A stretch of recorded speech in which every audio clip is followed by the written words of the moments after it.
I would like to say good afternoon. It is my great pleasure and honor to welcome you all to our first Alumni in Action event series. This is the series we would like to continue beyond the fall semester of 2020 and to continue featuring a lot of great alumni of International Legal Studies program. International Legal Studies program, as you might all know, will be celebrating 40th anniversary very soon in 2022. So we hope that until that time, we'll have opportunity to have many interesting and exciting panels and conversations with our alumni. For 40 years of existence, International Legal Studies program now has more than 4,000 alumni across the world in the United States. And we're absolutely excited to start this series. This pandemic, besides really creating a lot of challenges across the world and many difficulties for many people, thanks to technology, also created this amazing opportunity to connect maybe more than ever virtually with our alumni across the world. So we hope to stay in touch with all alumni and to hear about your career successes. Without further ado, I would like to introduce to you our today's alumni speakers, Ms. Maria Corina Muskus Toro and Ms. Madina Qasimi. Maria Corina Muskus Toro is a Venezuelan human rights lawyer and a feminist. She holds a master's degree in international legal studies from American University, Washington College of Law, where she specialized in human rights and gender.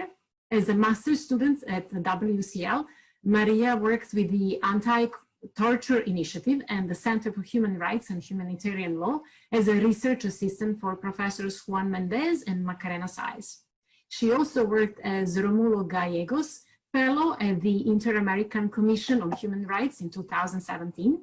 Ms. Muskus Toro is the co-founder and director of Venezolanas Globales, a network that gathers and connects Venezuelan women migrants. She was recently given the Richard Holbrooke Award by Refugee International. Recently, it's really this week on October 13th. She lives in Mexico City and works in the advocacy area of the Mexican Commission for the Promotion and Defense of Human Rights and is a gender and human rights consultant. Ms. Madina Qasimi is the Minister Counselor and Consul of the Embassy of Afghanistan in Washington, D.C. She served as Deputy Chief of Mission of the Embassy of Afghanistan in Washington, D.C. from November 2017 to November 2019. Prior to her appointment to this position, Madina was the Chief of Staff to the Afghanistan's First Lady in 2016 and 17. Previously, she served as the First Secretary at the Embassy of Afghanistan in Washington, D.C. in 2013 to 2016. Ms. Qasimi is a career diplomat and joined the Ministry of Foreign Affairs of the Islamic Republic of Afghanistan in 2008. Ever since, she has been taking on different leadership positions with the Ministry of Foreign Affairs.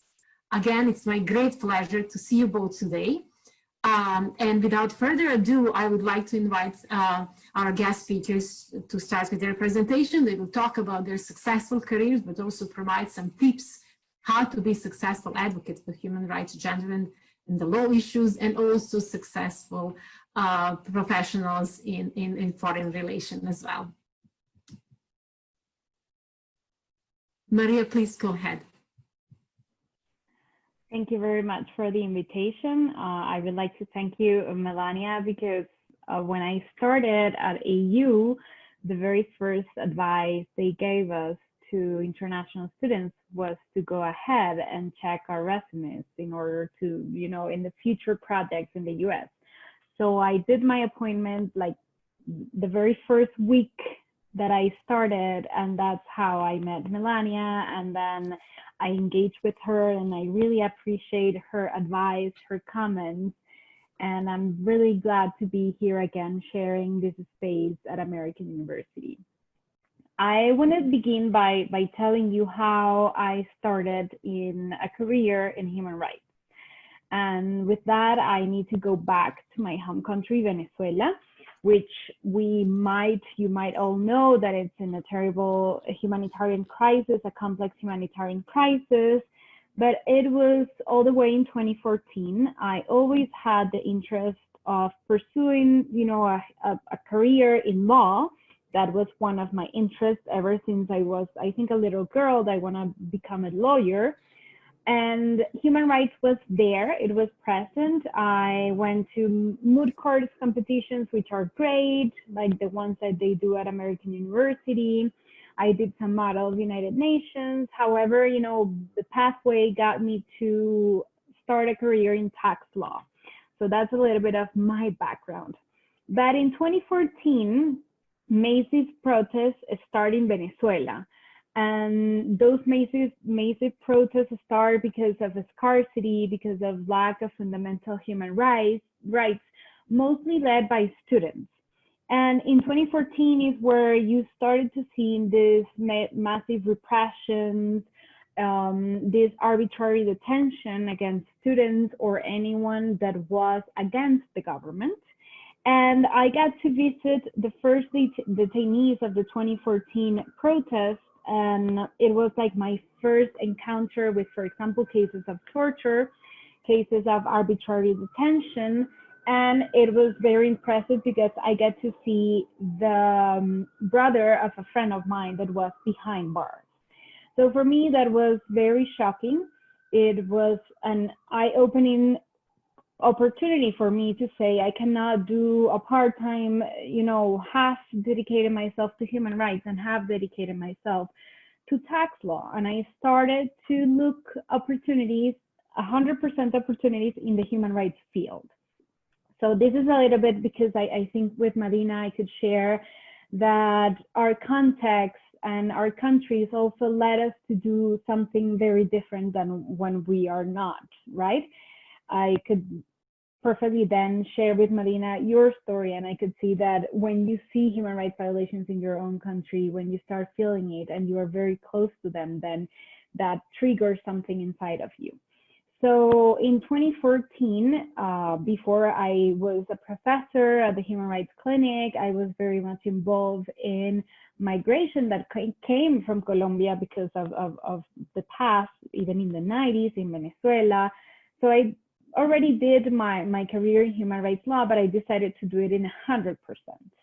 That's when I got into a law firm, which is a very recognized academic and professor, which is Professor Carlos Ayala, which gave me this opportunity of performing this 100% human rights career at his law firm, and also continue my work with students. Also, I was a coach of the human rights competitions that they did back in Colombia, and I was engaged with the human rights field.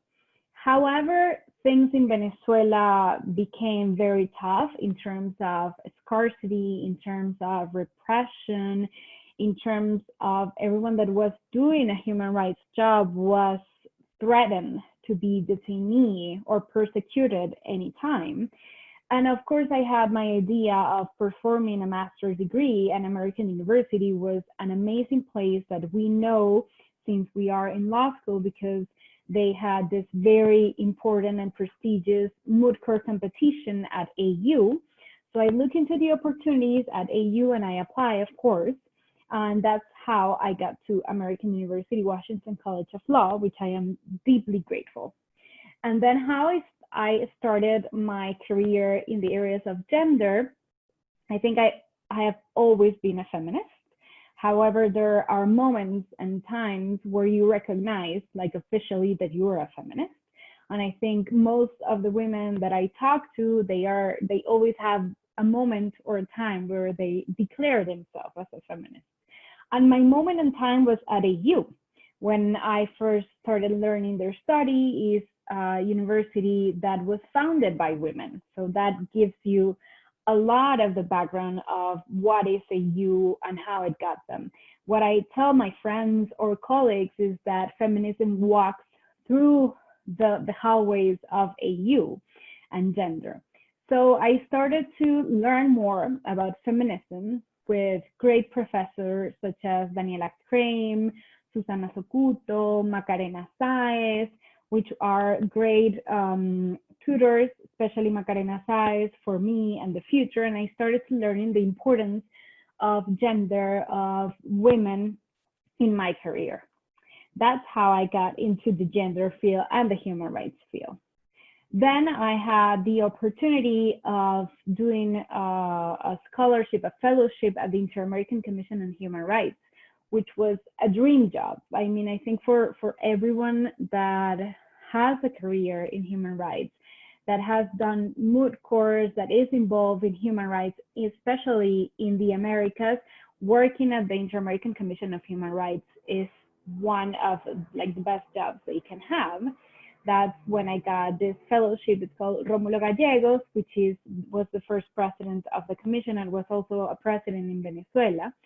So I started there for a year, and that's how it all started, my idea of doing something for women and for Venezuelan women, especially as I saw that in the leaders of the Venezuelan opposition leaders, or regularly, there was a little bit of exclusion of women. Right? The representation of women was lacking. You didn't see women in panels. And as I got all my background of gender at AU, and I started learning, and I started being, you know, having my, as they call, the gender lens, then I started seeing that this was a problem. I started writing articles about it. And I also was engaged in some activities. Even at AU, they did one of the first events of Venezuela. And I participated telling them how was the situation in Venezuela, a little bit to raise awareness of the situation in Venezuela. And then it was in 2018, my pathway got me to Mexico City, where I am at the moment. I am in the Mexican Commission for the Defense and Promotion of Human Rights, doing advocacy, which has led me to learn a little bit more about United Nations also, because I think that when we come from Latin American region, we're mostly focused in the Inter-American Commission on Human Rights and the Inter-American Court of Human Rights, but the United Nations is something that is left on the other side, or maybe people do not engage with the United Nations. And I started learning more about the United Nations in that field. And when I moved to Mexico, I lost a little bit about my community, my Venezuelan community in the United States. And that's how I got to create this initiative that's called Venezolanas Globales, which is unique. And it has been an amazing initiative that gathers and connects women from the Venezuelan diaspora. There was not an initiative like this, because most of the initiatives were focused on a local, you know, city or a country, but this was the first to gather women. Because of course, as I told you about my past, I had interest in human rights and gender. And for me, having women in positions of power and having women that can raise their voices is very important. I also think that we need to, when we're discussing these issues about women migrants, we do not only need to see us as women in our vulnerabilities. Of course, we know we're more vulnerable to gender-based violence, lack of access to professional opportunities, but we also want to be seen as agents of change. And what I saw of the population of migrant women, Venezuelan migrant women abroad, was such a talent and knowledge they have, and they can have an added value to the home country. So Venezolanas Globales wants to spread the word that we have powerful, talented, and amazing women that have an added value to the community in whatever country, whichever country you are. We begin with a Facebook group, small Facebook group at Facebook, and we are now more than 2,000 Venezuelans are connected.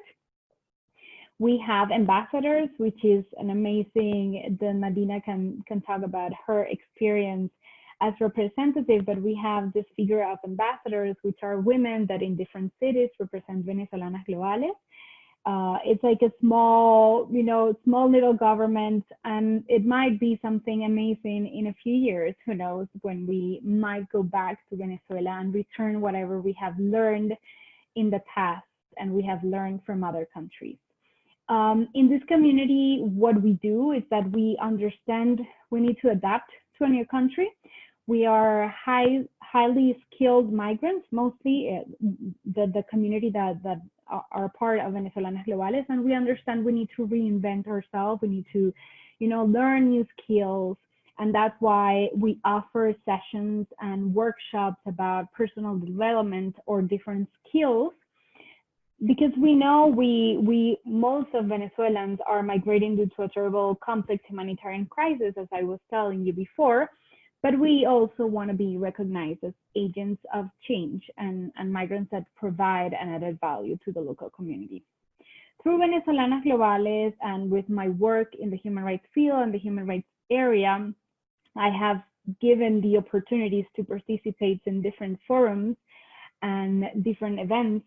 For example, tomorrow I will be participating in an event of the International Organizations on Migration, so I can talk about these issues, about women with vulnerabilities, but also women as agents of change.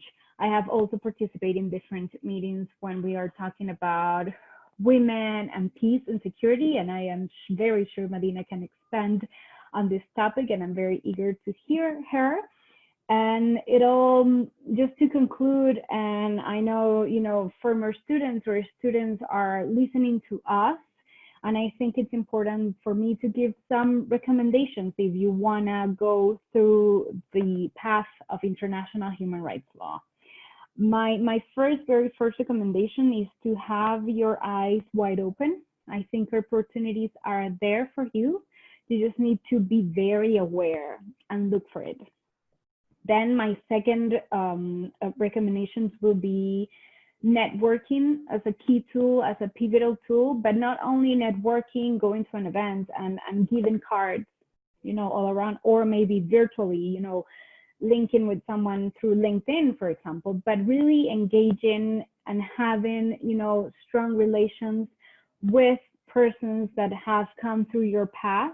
I think that's pivotal. That's how, for example, even though I graduated in 2017, this 2020, I am co-authoring an article with Macarena Saez. It's because you need to not only do networking, but keep engaging with these former professors or former students that come across to your career. So never lose sight of that. If you, of course, are a migrant woman or a migrant, because I think we all have experience being a migrant either outside of our country or you will in the future, is like try to follow your community. I think it's very important. I have seen some persons that they avoid being with Venezuelans, or they might not feel comfortable being with Venezuelans, but I do find very important to belong to a community, even if it's a community of women or a community from your home country or a community, let's say, of women in international law. I think that having a community that might support you and encourage you to keep moving forward is very important for you to feel comfortable to go out of your comfort zone and to keep pursuing your dream in international human rights law, if that's your passion. And of course, follow your passion. I think for a very few years, I let the life guide me through a moment where I was doing something that might not be my passion when I was doing tax law, even though human rights was always like in my heart. So follow your passion. If your passion is tax law, environmental law, arbitration, human rights, then follow it strongly. I think sometimes people say to me, oh, you're such a talent, or they tell me something about it. It's because I follow my passion, and I'm good at it because I am passionate about it. And I think that's key. Discover your passion and follow it, whatever it is. Of course, following certain values of respect, community, sorority, sisterhood, it's very, very important. So that will be my advice for students or former students that are still trying to figure out their path forward. And I'm looking forward to your questions or comments. And I think now it's time for Madina to speak. Thank you very much. Thank you, Maria. First of all, hello and good afternoon to all of you who have joined this virtual panel. And also thank you to Melania for organizing this event. Actually, event like this is an opportunity for us to listen, engage, and exchange ideas. As Maria said, we all human rights lawyers, human rights activists around the globe have been fighting for equal rights, and they are trying to change the world for better. We all may have some similar or different experiences in our home countries. So it is very important to share our experiences, even if it is virtual. So it is good. And I hope the pandemic ends soon and we have the opportunity to have our in-person meeting or in-person event or panel discussion. Today I'm very happy to join Maria and share my experiences with all you as a proud WCL alumni. I am from Afghanistan, and before sharing my experiences, I would like to share a few points about the women of Afghanistan, because to give you as a background, because I am from Afghanistan, and Afghan women have been facing numerous challenges and hardship for almost 4 decades of armed conflict in Afghanistan. So, but the darkest phase for Afghan women was the period of the time where Taliban were in power. During the Taliban, Afghan women had almost zero right to express themselves in the society. Taliban enforced their own strict Sharia law, and women were deprived from their basic human rights. They did not have the right to education, employment, civil rights, and even they were not allowed to leave the house without male chaperone. And if a woman disobeyed the discriminatory laws, punishment were often fatal, and they were flogged or even stoned to death. After the collapse of the Taliban, fortunately, in the beginning of 2000, in late 2001 and the beginning of 2002, revolution started, and the promotion of women's rights became a major priority for both Afghan government and the international community. Then Afghanistan adopted legislations protecting women's rights and has signed on to international conventions pertaining to women's rights. Fortunately, major reforms in justice sector increased the number of women attorneys and judges, which enabled women greater access to protection and access to justice. Because reform is very important, as Maria said, that she has experience with this sector a lot as a lawyer. So also Afghanistan Constitution grants equal right for both men and women, and the Afghan Constitution also grants women access to education, health, and social inclusion. But with all points that I mentioned, you may read in the news and social media that current situation of Afghan women is not ideal. Yes, it is true. The current situation of Afghan women is not ideal. There is still much remain to be done. They have a lot of problems, but in fact, when we compare the current situation of women with the situation of women 19 years back, there is a huge differences, and women have been making a great achievement than 19 years ago. Because after 19 years, Afghanistan has key legislation now, have policies, national plans, which further increase government's obligation toward strengthening women's participation and equal rights, which we did not have 19 years ago. Now we have more women in senior government positions than at any time in Afghanistan history. Maria mentioned about female ambassador from Venezuela. Yes, fortunately we do have female ambassadors, female ministers, female judges, prosecutors, like huge number right now. And we do have around more than 4,000 women in the Afghanistan National Security Forces and Afghanistan Police, which was 0 before. So, and women right now have an active role, shoulder to shoulder with men, for rebuilding our countries. Our ambassador to the state is a female, and our ambassador to the United Nations is a woman, an active woman, that she made a good progress. Actually, for the first time, Afghanistan secured a seat at the United Nations Commission on the status of women. So this is the first time in the history. So it's a great achievement for Afghanistan. And also, let me come back to my experience that I want to share with you. I, as an example of Afghan woman, represent my country as a senior diplomat here at the state, which no one could imagine before 2001. When you say something about Afghan women, they assume that poor women do not have the right to go out to work, do not have the voice to speak. No, now Afghan women has their right. They have been fighting for their right, and they have their voice, and they have been playing a great role for rebuilding their country.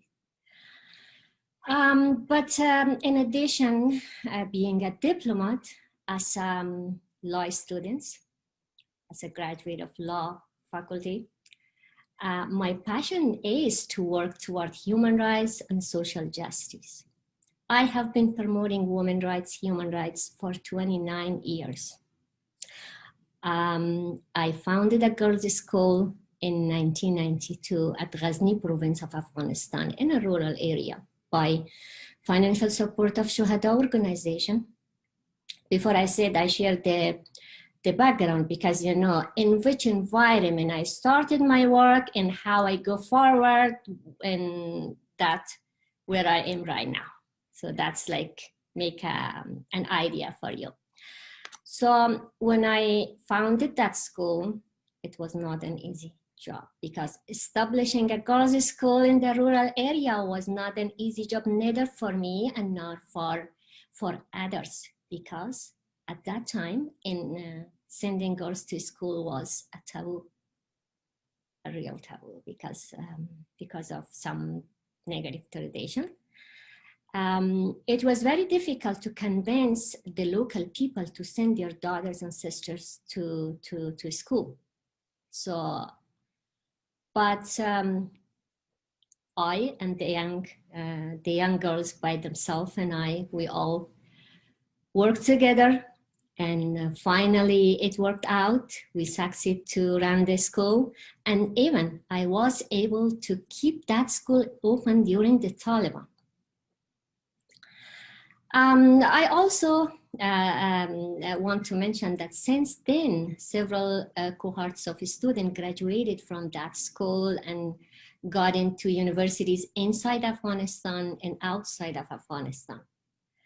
So also I have worked in many leadership positions with governmental organization and non-governmental organization in Afghanistan. It has mentioned on my bio that I have served as a chief of staff to the Afghan First Lady. I also was charge d'affaires, like acting ambassador, when the ambassador position was vacant here at DC for a period of time. I know that it is not easy for women to get a leadership position in a male-dominated society. No one will accept your role easily.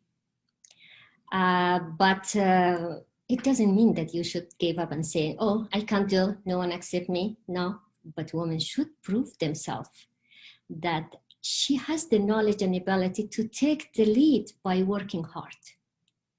Maria said that women should be the agent of change. Yes, this is very important. I agree, Maria, with you. Women should prove they should be agent of change. My experience that I want to share with you what I did, I'm an optimistic person always. So I think that challenges and obstacles have prepared a person to go forward and serve in a higher level and take a risky job. So this is not something that stop us for doing something. I think this is something that, again, we learn from challenges, we learn from obstacles, how to tackle it, and we find the way how to solve it. So that's why I think that it also gives me power instead of making me weak. Actually, I love to take risk. I want to share one story with you. In 2013, when I came to the state and started my work at the embassy as a diplomat for the first time, I thought that I should use the opportunity and continue my education. Because I thought that this is the time, I'm in the state, I should study, maybe I may come or may not come the next term, but I decided to get my master while I had full-time job at the embassy, and my small daughter was 1.5 years old. So when I shared my plan with my family and friends, they said, oh no, it is not an easy job. It's very difficult. You could not handle all work at the same time. I thought, yes, it might be difficult, but it is not impossible. Yeah.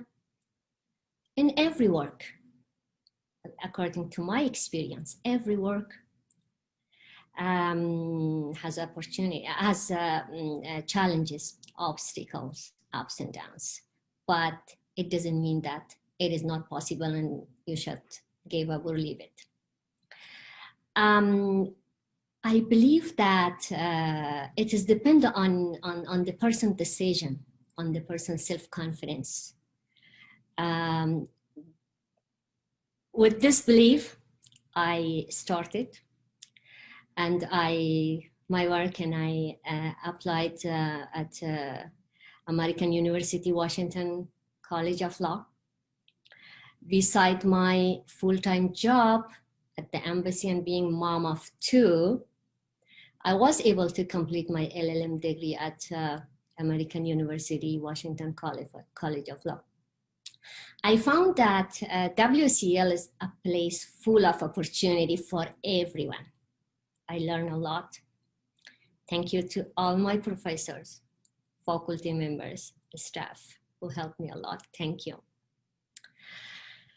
Again, I don't want to speak a lot because I would love to get your question, but one small news that I want to tell you that, again, I'm excited because I will be back to WCL in a few months to do my legal research. I have few topics in mind, but one of my projects might be on international organization and international law.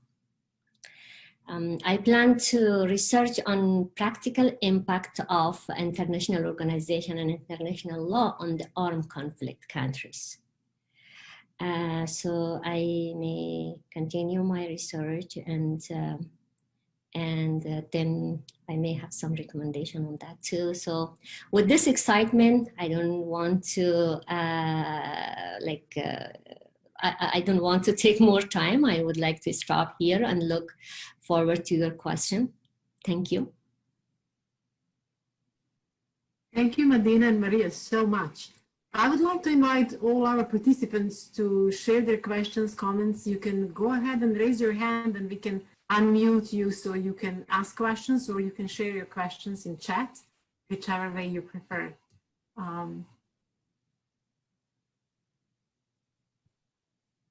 We'll give just a second just to see if anyone is brave to be the first one.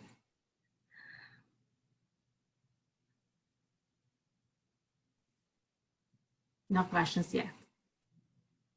Here is one. So Tana Fernandez just raised her hand. So go ahead and you can unmute yourself. Excellent. Hello. Thank you very much to all for your great insight. It was very inspiring, to say the least. My name is Cayetana. I'm a 22-year-old student of a double degree in international relations and law. At the same time, I'm doing an internship with the UN Department of Peace Operations. And my goal is to probably get an LLM in international humanitarian law and human rights. Of course, the American University in Washington is one of my top choices because, I mean, the recognition, the professors, the experiences they offer, it's a dream to me. And I would love to ask you guys, what do you think a person like me that is a 22-year-old that probably has not a lot of experience? I do have 1 year of internship experiences, but not like actual job experience. What do you think I can do to stand out as an applicant and succeed in the LLM?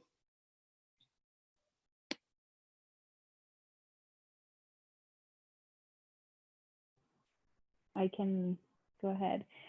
Thank you, Cayetana, for your question. Well, wow, you're doing an excellent job, 22-year-old, and you're already doing international relations and law. You're working with the UN peace operation.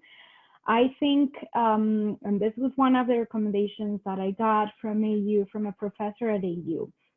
At the beginning, I started doing research on, for example, the Rohingya, which was very important, of course, but a professor told me, like, why don't you write about Venezuela? Why don't you start engaging in Venezuela? So for me, it's being authentic, being unique. I mean, you, of course, should have experience even in your home country or experience in your profession or your career. So be you. That's what makes you unique. That's what makes you authentic, is being honest and pursuing your dream, which is doing this master's. And I really, really, really encourage you to apply and to look for maybe professors that are similar to your career in terms of their background or in terms of your home country. And that will be like, get you where you want to be. So be unique, be honest, and really talk about who you are. For me, I am a Venezuelan, a woman, and a migrant. And those three identities like really cross my path and my passions. Then who are you? What do you want to reach? So that will be my advice. Be authentic and continue your excellent work. Congratulations.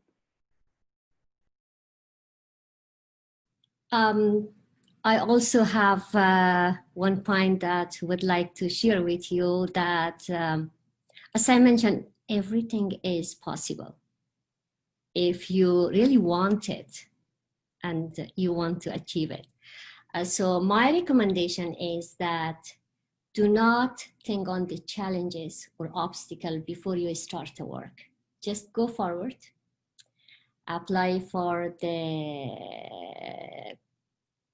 program that you want to get your LLM. I'm sure when you spoke and asked your question, the way that you explain and the way that you mentioned that you already had experience, you have it.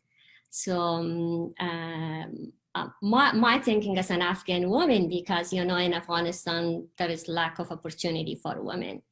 And some of our women, they have, oh no, it's not possible for a woman to do this work, and they will not hire a woman, and this is not a job for women, like especially some stereotype, this is not a job for women. Oh no, woman is not good, and that's like they can do. So we said that no, we can't do. So let's try. I think you will be able to get it.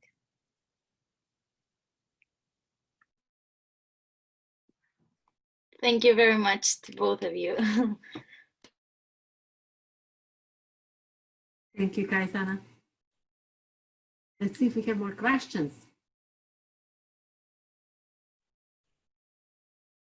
Okay, one person is actually writing right now. Mustafa, do you want to go ahead and ask the question? Go ahead.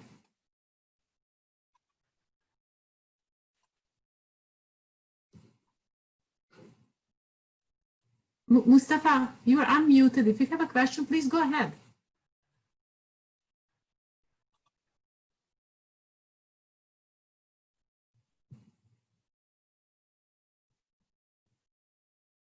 don't know what's going on.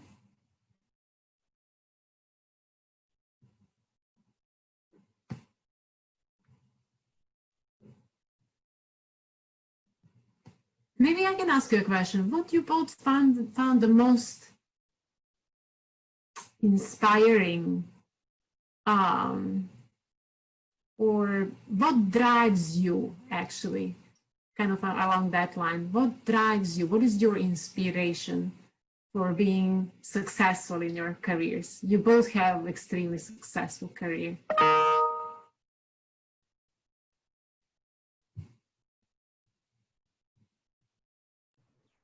Madina, do you want to go ahead?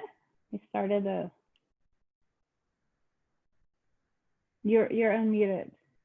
You're muted. Sorry. Oh, sorry, I forgot to unmute myself.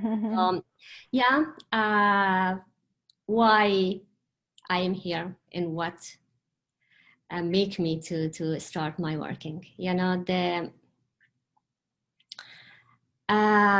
one of the things that before I respond to this question, I want to say that what indicator made the Afghan woman to be at this stage? One is the hardworking, because they really work hard to get something. Like if a person is thirsty, they try to find water.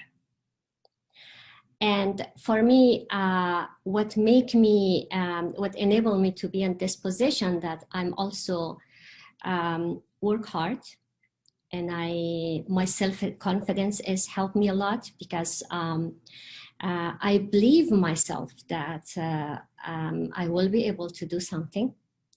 And at the same time, support of my family is crucial. Yes, they support me a lot. When I see the situation of women, the situation of girls in Afghanistan, as a mom of 2 daughters, I'm always fighting for a better future for Afghanistan girls, because the experience that I have, I don't want my daughter should have the same experience. And the main indicator, again, I repeat myself, that being a hardworking person, self-confidence, and have belief on ourselves.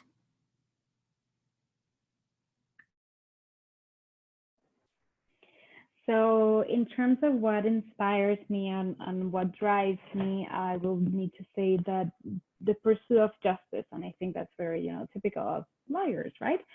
But I do think that when we are talking about women and representation of women and the struggles of women, the access to justice is a great debt that I would say Venezuela and the world has on women.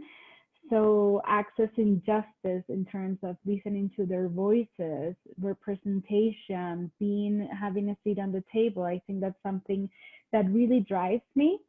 And the thought that we can do better. So Madina was telling she does not want this, what you live for their daughters. I do think that we can do better, and we can aspire for a better country, for better opportunities and for women and girls.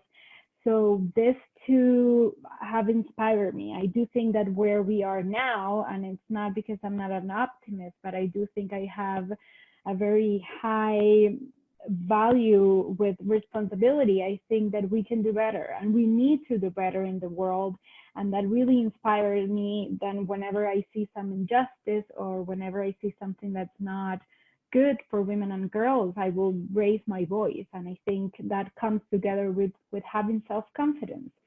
And I think that's very important if you want to pursue or have this career, is that you are also representing women, like Madina is representing the Afghan women, and such a great example. So we are also leading by example, what we do, what we say. So those two, justice and the spirit that we can do better in this world and we need to do better are things that inspire me and drive me to keep moving forward for women, for human rights, and yes. Thank you. I also have a question. Someone shared the question with me. How has COVID-19, did COVID-19 created new opportunities or challenges in human rights field? I would say just give us your perspective, like what challenges or opportunities you have from, looking from the angle of your job and your work that you are performing.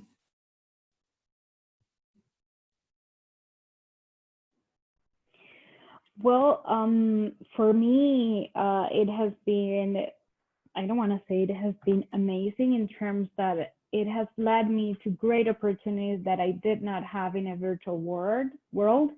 I have, for example, been invited to some Venezuelan forums that I did not have the opportunity before because I was not in the country. So I think now we might enter into a world where we can complementarize both the being in-person events with the virtual world, and that has such an added value to persons that I'm not in the country or are abroad that might participate. In terms of human rights and women's rights, I don't think we are going in the right direction. That in a general terms of the world, I think we might expect a tougher world for human rights, for migrants, and especially for women and girls that are migrants. So those are part of the challenges.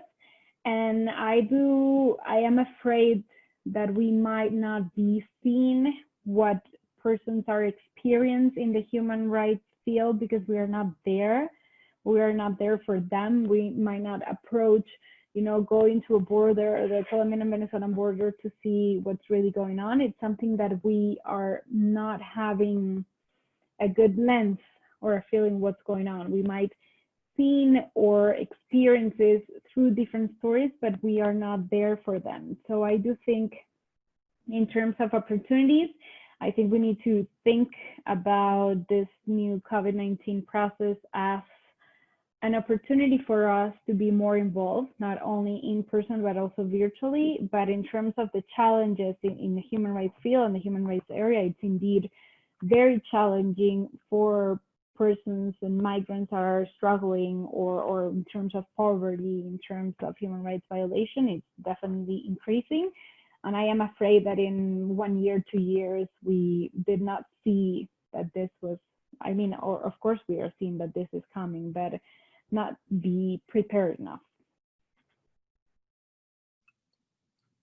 Following the points that Maria said, I want to say that,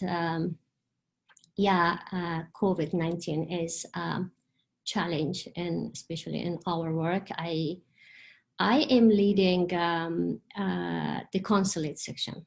So the opportunity of work that we had before, the services regarding to protection of Afghan citizens inside the state, and also the providing services for the international visitors. So all of this is like it is not easy as it was in a normal time. But again, in my country, back in Afghanistan, this pandemic had created a lot of challenges, because in the rural area, people do not have access to the healthcare, and they do not have access to the health professionals. So this is a challenging, and even the economic condition it has a bad impact on the economic condition. So when I'm saying yes, it is challenging, but again, I repeat myself several times that it does not stop us for working. Yeah, we continue our work from home, from office, virtually or in person. But it is a challenging in the human rights issues. It is challenging in the all sector of lives. Everyone around the world, I think they are hopeful to return back in a normal condition. Thank you both. I'm thinking about some questions that will be of a different kind. We really focused on, in addition to, of course, featuring your absolutely amazing and inspiring careers, you were so kind and provided so many tips for success to our participants. But I would like to ask you, as alumni, because they will be also alumni who will be listening to this presentation, what can we as the school continue doing or start doing in order to support you alumni in your fields of work? I mean, of course, we are organizing this amazing virtual reunion on November 20th, and we hope to see as many as possible out of 4,000 International Legal Studies Program alumni. But I would really like to know from your perspective, from when you think about you as a professional, what is it we can do as the school in order to support your initiatives and your success? As alumna, I would really like to learn about that as well. As you all know, although I'm director of Boston College of Law abroad in international programs, I'm also graduate of International Legal Studies program as well. So as alumna, as a staff member of WCL, I would really like to get some feedback on that as well. I think, first of all, this network is very important because it makes us strong to be together. And but what WCL can support the initiative of alumni, especially during the pandemic. My response is that, yeah, one way is this virtually we be connected, but the other way might be like if there is more engagement in the worldwide, like if we have some sort of not only the panel discussion, we have some sort of internal discussion about the plan, sharing the goals, and getting some professional advice directly, like this is something like providing advice and consultation is very good for alumni for the success of their program. And the other thing is like if a successful alumni have some project, they can share it with others. Like if there is a model in like Venezuela and Maria has some program, they can share it with other alumni. There's if the alumni is interested. So, and they use it as a like role model or maybe symbol, and they can follow it in our own countries. And WCL could facilitate such kind of work. And if like my other point is that. If WCL organize anything in a new initiative for the program to have like a new program to that alumni can join that one, like as an alumni, and they share their points. So this is something, or maybe more to cause more engagement.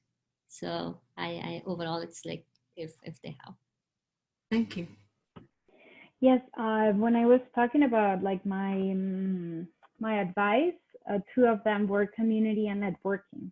And I also would like to add what Madina was saying about the importance of networking. I do think that AU is doing an effort of connecting us through these difficult times, but maybe thinking about other ways of doing the connection between alumni and students at the current moment. I love the idea you shared, Madina, like for example, if you have an initiative, maybe look for some students that might be interested, or creating some kind of mentor-mentee program that might help. I know you have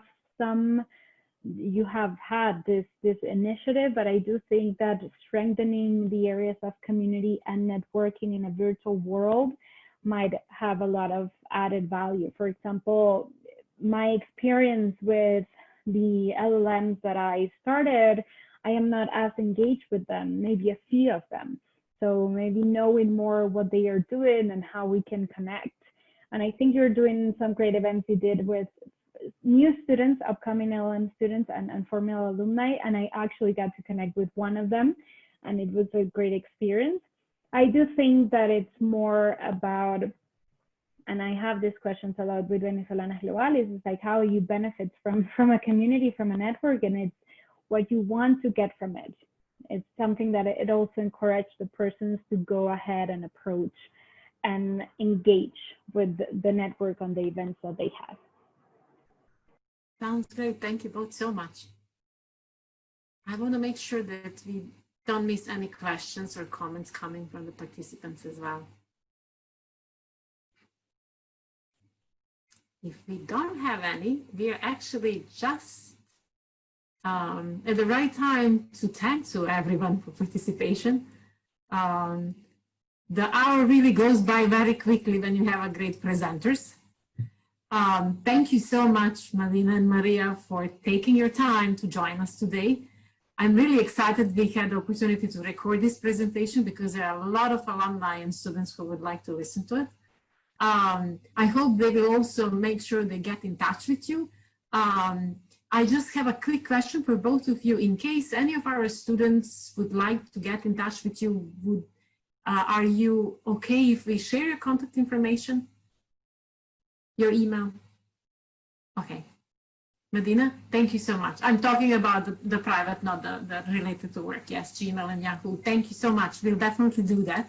I think that's a great opportunity for our students to get in touch with alumni and to learn from you. Again, thank you so much for your time, for sharing your expertise and also your advices as well. And thank you to all the participants who will join us today for your questions and for being with us through the event. I wish you a wonderful rest of the week. Look forward to staying in touch and wish you all the success. Thank you. Goodbye. Thank you very much.